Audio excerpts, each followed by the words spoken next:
My name's Catherine and I'm a PCC member at St Anne's. I've been asked to do the Pause for Thought talk today. Since lockdown, I've been thinking about time because suddenly I have a lot more time on my hands.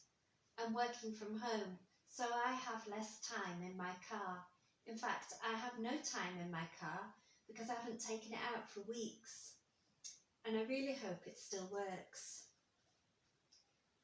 Before lockdown, I was struggling to find time for things. I was squeezing things into my life. I was being mum's taxi. I was driving for work. I was rushing to church activities. Time is so precious. And when we have little of it, we want more hours in the day when we're busy. But when we have more of it, we can value each moment that God gives us so much more. We might feel that we're in a strange time at the moment, but the Bible talks about time.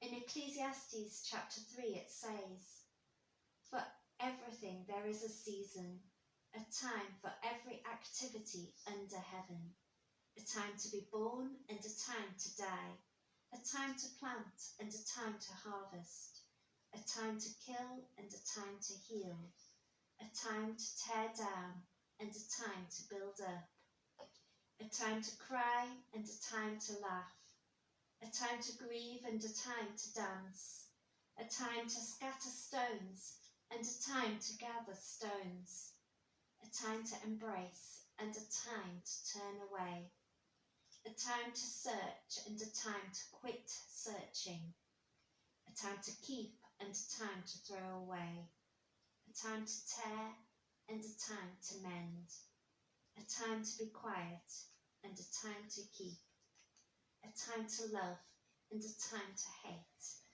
a time for war and a time for peace." What are we using our time for in this period?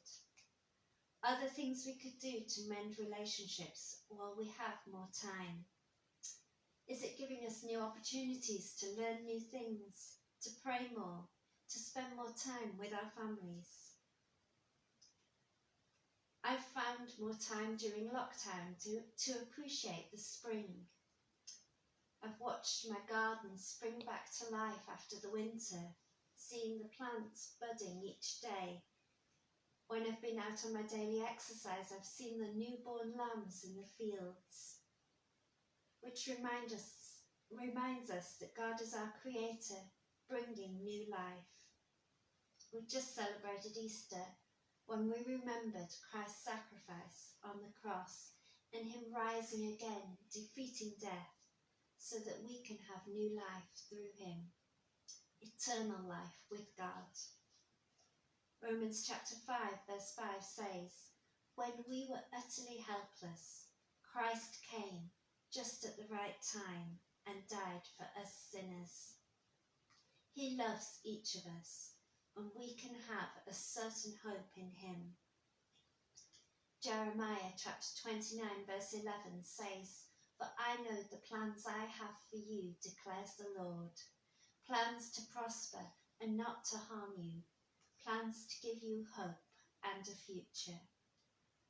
So let's trust him and use the newfound time that many of us have to glorify him